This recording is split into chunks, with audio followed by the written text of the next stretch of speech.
Tom Taylor is a Canadian writer.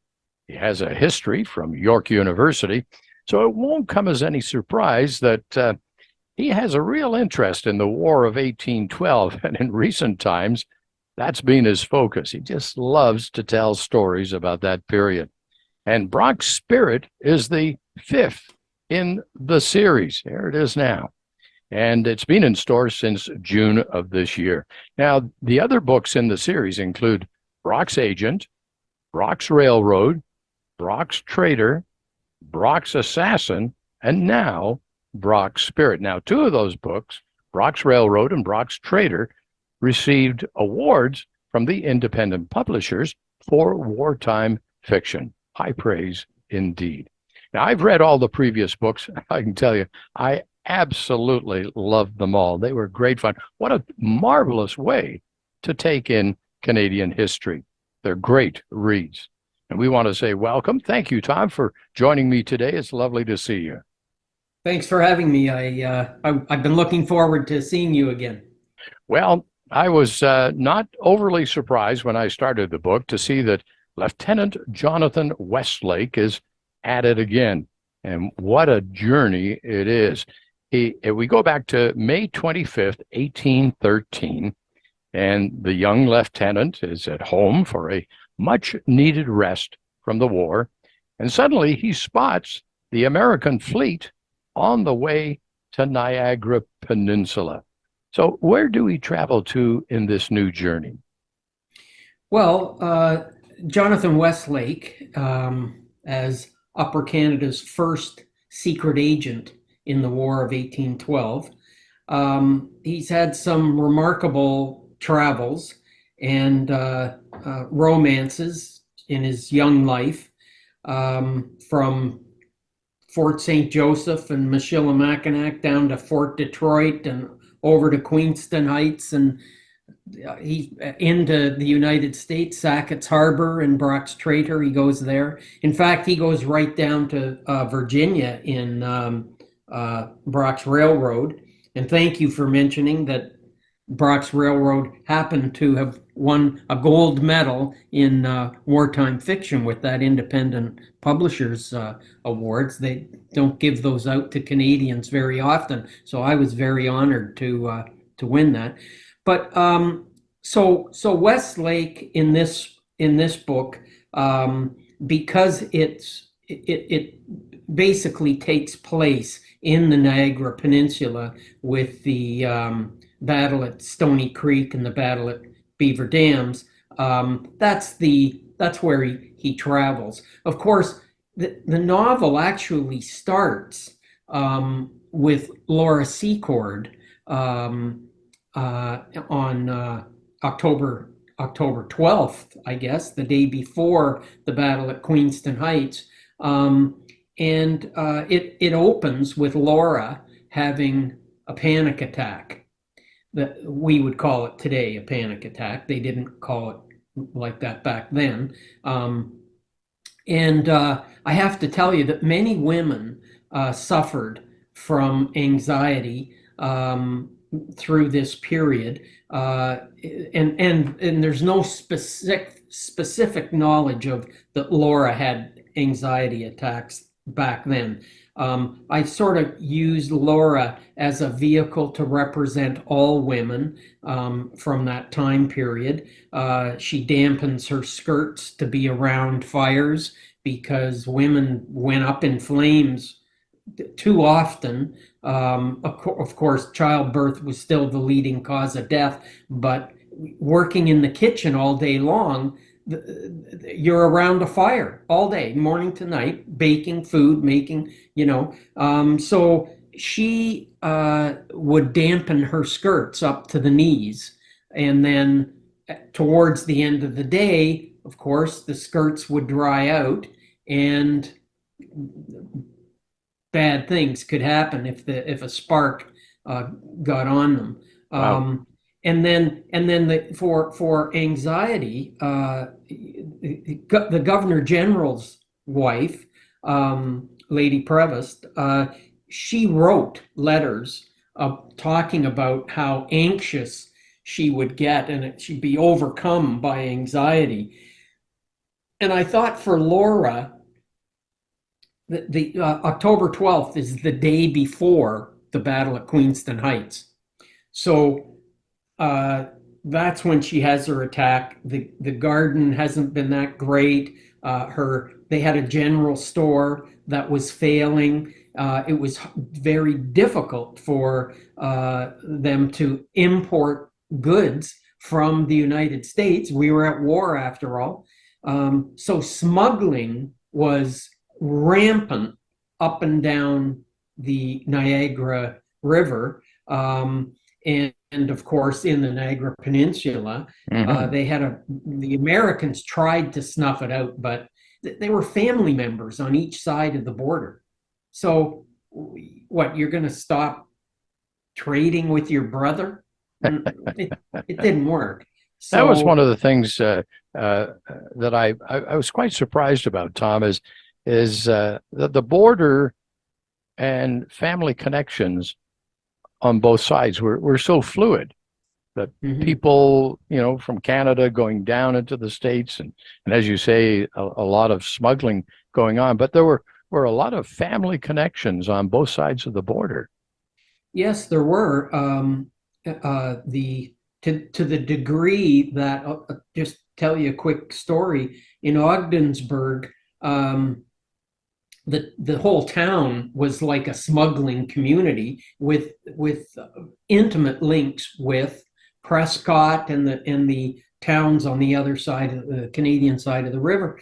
And the smuggling was so rampant that President Madison sent a federal marshal, several, to Ogdensburg to arrest the smugglers and to take them back.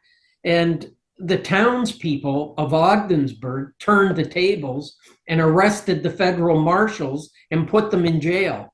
And the judge at the time warned Madison if he sent any more marshals to Ogdensburg or Sackett's Harbor or anywhere there, they'd arrest those and they'd go in jail. And they wouldn't see them until after this foolish war was ended. Now, if you drive to Ogdensburg, which I have, and you know the names of the people involved in the arrest, like the judge that had them do this, they've named streets after these guys. They became like folk heroes. So that's how close. There were relatives on both sides. And for much of it, it was wilderness, Mike. So you're having a war and you want to draw a line in the sand saying, oh, you can't, if it's on this side, if it's on that. Those people didn't care. They were fighting the elements to stay alive. Yeah. That was their purpose. And that you want to have a war, it's not happening. I mean, in fact, it's interesting. Many of the people, of course, who fought in the war, there were 1,500 British soldiers that in Upper Canada, to defend this vast frontier. But the loyalists, the militia that joined, many of them were, of course, former Americans. So amazing. That's how the war progressed. But I'd also add one thing. Laura has an interesting part to play in this novel, along with other women. Westlake's mother helps in a big way. I don't want to tell the whole story, but she helps. And of course, the Westlake is a young man who doesn't know it at the time, but he falls in love with a young woman named Lucy, who he has to eventually rescue. But the book uses the War of 1812 as a background. It's not about the War of 1812. It's about Westlake, Lucy, and Laura's part, Westlake's mother's part, So there's three very strong women throughout the book, and it's their story, very much like, say, Scarlett in Gone with the Wind. Mm. It's her story. It's not about the Civil War. Yes, we have the burning of Atlanta, and the Civil War is in the background. This is very much like that. It's really a love story in a way. Well, they add a lot of texture to the story, and throughout the book, many of the characters in your novel are taken from historical records and accounts. Must be rather exciting to bring these characters to life. Yes, it is, and give them their due. Uh, Also, because like Ducharme with his 300 Conewagas that fought at the Battle of Beaver Dams, it's very much their story, as well. And I don't know about you, but when I was going to school, we all I thought the British won the Battle of Beaver Dam. Laura Secord tells Fitzgibbon. He sends the natives off to stop the Americans and then accepts the surrender. But what I didn't know was that's all he did. The Americans surrendered to the British because they were terrified of getting scalped. So it was much easier to surrender. So 300 Conewagas and 100 Mohawks fight the battle at Beaver Dams, and Fitzgibbon arrives at the end of the battle and accepts their surrender. So Chief Norton of the Mohawks, he's famous for saying, I want to get this right, the Conewagas fought the battle, the Mohawks stole all the plunder, and Fitzgibbon got all the credit. That's basically the Battle of Beaver Dam. I mean, it's fascinating. And of course, the story of Laura walking 20 miles from Queenston to the Decoux House where Fitzgibbon's headquarters was, through the Black Swamp, avoiding American sentries, or she would have been shot, of course. She manages to get through. Her feet are bleeding. And of course, the Secord family was from Massachusetts. So lots of the loyalists weren't so loyal. So she comes to tell that to Fitzgibbon, and he's not quite sure, is she telling the truth? And she says, my God, my feet are bleeding. I've just walked 20 miles through the swamp, eaten alive by mosquitoes. You think I'm making up a story? Give me a break. Her husband, James Secord, and this is where the novel opens. When I write these novels, I often write them, I know the ending, but I don't do an outline like our friend Terry Fallis does. He does intensive outlines. I know the ending, and then I start writing from the beginning because I know where I'm going. But the ending with Laura getting to see Fitzgibbon, it kind of rang hollow. Why would a young woman with children abandon them and go off to find the British? It just seemed it didn't fit. So I had to go back, and that's why the opening scene is Laura before the Battle of Queenston Heights, and she goes up the heights the following day when she hears her husband James has been injured. And imagine, she says, well, I'm not leaving my husband on that hill to die. I'm going to get him. And off she goes with some medical supplies, and she gets up there and she finds him, and he's been shot in the leg and the shoulder, or sorry, the arm, and she wraps off the leg, starts dragging him down the hill. And we know that a British officer helped her because she was too small. She's only like 5'1". So, but we don't know who the officer is. So great when historical fiction writers see that. That's an opportunity. I know who the officer is. It's Jonathan Westlake. He's the guy that could, no one can say it wasn't. But now, you see Laura in action, and I mean, she's an easy woman to fall in love with because she Yeah, sees a problem and she's going to take care of it. She yeah. doesn't wait for help. She doesn't wait for, complaints she just makes it happen. And now when it comes to her famous run, it's believable because you know who she is. So weaving the novel, the fiction, in with the historical facts. This do you find this a challenge? Like, is it something that just unfolds as you progress building the narrative? Yeah, the latter. It's something that unfolds as you build the narrative. So I know the story that I want to tell about Jonathan Westlake. He's he's going to go into the Niagara Peninsula after Lucy to save her from the bad guys. She's chasing after her former captive, and from Brock's Traitor. This book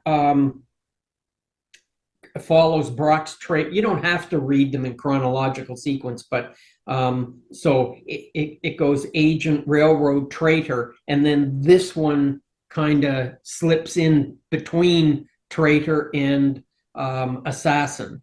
So she goes after a nasty guy named Sergeant Puffer, who's also a traitor, and Westlake is going to go and save her.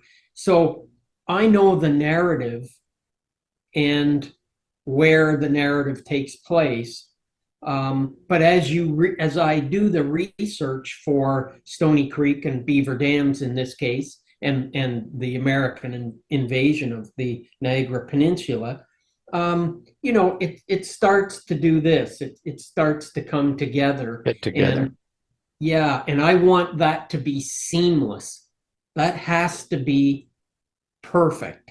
So, because I don't want ever for the reader to say, "Oh, he wants to tell us about the War of 1812." No, I don't want to tell you. But if you want a history of the War of 1812, go buy a history book. That's not what this is. This is an action adventure story that just takes place during that time. Someone wrote into chapters and said, well, I know what this is for people who need to know what the book's about before they buy it. This is Jason Bourne meets the War of 1812. There you That's a go. good description. Good It is. description. I think it's still on the chapter's website.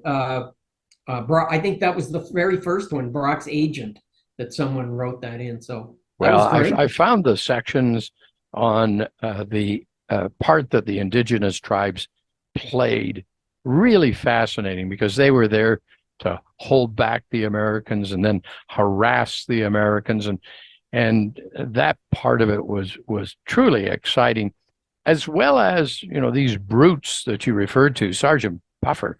I couldn't wait for him to get his just desserts. I'll tell you. And these characters, while they are fiction, many of them, but the time and the style of these people, this is what it was like back in those times. There were a lot of strange characters who were, well, after plunder. The indigenous tribes were trying to do the right thing in hopes of getting recognition by the British. And while it may be fiction, the history comes through really well. And you must be pleased with that. Yeah, I am. I what it surprised me as I did the research like I said, I didn't know that the Caughnawagas defeated. So 300 Caughnawagas, 100 Mohawks defeat over 500 Americans with two pieces of artillery at the Battle of Beaver Dams. I mean, that is something special. Yeah. You know, it's just, that's a tough go. But, you know, you learn these things. And I mean, so we have Laura and her run, and at the very end of the run, she falls into a native camp, the Caughnawagas. She falls into their camp, and they say, "Woman!" I mean, that's recorded history. They all yell, "Woman! Whoa! What are you doing here?" And they think she might be a spy, or I mean, what? I mean, think you're sitting around a fire and a woman creeps in from the dark. What would you think? Yeah. Uh, Yeah. there's questions to be asked here.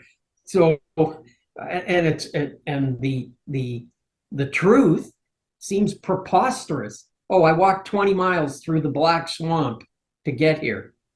I don't think so. That just seems too wild, but it was the truth. And yeah, so you meet these characters. Fitzgibbon, of course, goes on to be in the rebellion of 1837. You know, the rebellions in Upper Canada. He's one of the guys that puts them down. Laura Secord, her family, her maiden name is Ingersoll. Her father is the guy that started Ingersoll, the town. So there's a lot of things you learn. Of course, that's not in the book. Neither is Fitzgibbon's later exploits.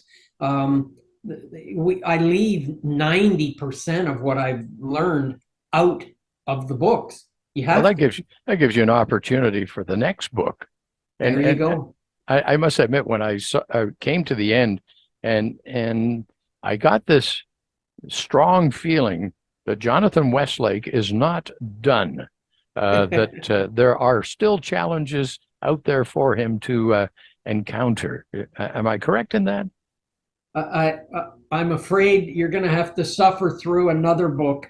I'm working on it already. Right now, it's called Brock's Reckoning, and I learned so much about the smuggling along the St. Lawrence River that I thought, you know, they tried to shut it down during the invasion of Montreal, which was a really big one, like over 5,000 guys trying to hit Montreal, and de Salaberry saves the day. But previous to that, there was again a lot of smuggling. Upper Canada would have starved without the Americans continuing to trade. The average American farmer would not listen to its own government. In fact, Wellington in the peninsula received over 1 million bushels of American foodstuffs, or the British Army in the peninsula would have starved. Wow. There's no question about that. And when Madison tried to shut that down, you can imagine how many ships it took to ship that much. Yeah. Um, it was in the Boston papers. The New England states threatened to secede from the new nation if they were forced to shut down their trade. So Madison just kind of threw up his hands at one point and said, "Well, I'm going to have to just let the chips fall where they may, because you know they're gonna hang me next if I keep doing this." Well, I'll tell you, I'll be looking forward to that. I think, as I told you before we came to the interview, that when I got Brock's Spirit and I started reading it, it's probably the most intense read I've had in a long time. I could not put the book down. And literally in less than 3 days, I had that book totally read. Like, it is a ripping tale. It's It's got heroism, it's got love, it's got sacrifice. And all I can hope is that one day I get to see the movie. Well, I hope so too, but don't hold your breath. I have been approached, a CBC producer. Well, this goes back to Brock's agent. So 10 years ago, once approached me, but he said, don't hold your breath. These things rarely happen. But they did the one on the Hudson's Bay uh, TV series with Jason Momoa. They did Turn in the United States about the Yes, American yes, that was a Revolution. great series. Yeah. And for any director producer who's listening, we do have $100 million worth of sets ready to go with Fort George, Fort Henry. I mean, on and on. Fort York, if you don't want to leave Toronto. Upper Canada Village can be a town. Black Creek Pioneer Village can be a town at York University. Again, if you don't want to leave the city. And I'm telling you, there's thousands of reenactors that would love to show up like they did for Turn. All those guys were, just reenactors. I shouldn't say all of them. Some of them were professional actors, but and they dress right to the period, every weekend or other weekend when they go away. We had 10,000 people show up to the Battlefield Park at Stony Creek for the reenactment there. 10,000, over 10,000. That's a lot That's of a people. that's a lot of people, a lot of Yeah. people. So people who would like to purchase Brock's Spirit, and I hope they will. It's a tremendous read. How can they get the book? Well, if I know this is for Halliburton and area, but they if you're in that area, you can go to Masters Books right on the main street of Halliburton. Otherwise, for people in a wider area, all the forts and museums. Fort Erie carries the books. Upper Canada Village at the other side of the province, down near Cornwall, Morristown, carries the books. If you're in Kingston, Fort Henry has the books. There's Brock's Commissary. Oh boy, I better mention them. They'll hang me. Brock's Commissary carries the books in Kingston. Blue Heron Books. If you haven't visited that bookstore in Uxbridge, you have to go. Shelley Macbeth, the owner there, wonderful person, and has won numerous prizes for the best bookstore in Canada. Visit, even if you're not buying my book, go and see Shelley. And of course, in Niagara on the Lake, there's the Viking Shop. Go into Niagara Home Bakery and see Vula, and you will see my books in the Niagara Home Bakery, and you'll have the best desserts in the world. All baklava, all the great Greek pastries. You have to go to Niagara Home Bakery. This is a wonderful, You've wonderful got store. some personal appearances coming up where people could get to meet you and get the book and get the Yeah. book signed at the same time. What's coming up in the near future? That's true. You can Google the Battle of Fort Erie is coming up. I'll be there in early August. I better give you the right date. August 12th. I'm at there, and then I think it's August 22nd. I'm at the Laura Secord Museum in Queenston, and you can also get the books there, of course. Laura Secord, Sure. and think about standing in her house, in her kitchen, where she was deciding, should I make this run and risk my life? Or why don't I just stay here with the kids and James and not risk anything? And she decided to take make the the big run. risk. Yeah. Yeah. You can stand in the spot where Laura Secord stood. It's chilling if when you know the story and you go into her house. It's for me, it's just my heart starts to beat faster. I know it's kind of corny, but it's the same when you can go to Fort Amherstburg, now called Fort Malden, stand at the gates, look out toward Grosse Ile. It's still all grown over, an island in the middle of the river. And that's where Major General Isaac Brock stood with Tecumseh, looking out at that island, deciding, should we invade the United States? Should we try and attack Fort Detroit? He stood there. You can stand in right where Brock stood. That's amazing. It's quite thrilling. Our history isn't thousands of years ago. It's just a couple of hundred years ago that this all took place. So it's quite fascinating and thrilling. You're going to be at the Bookapalooza in Minden, I understand. You've got that coming up too.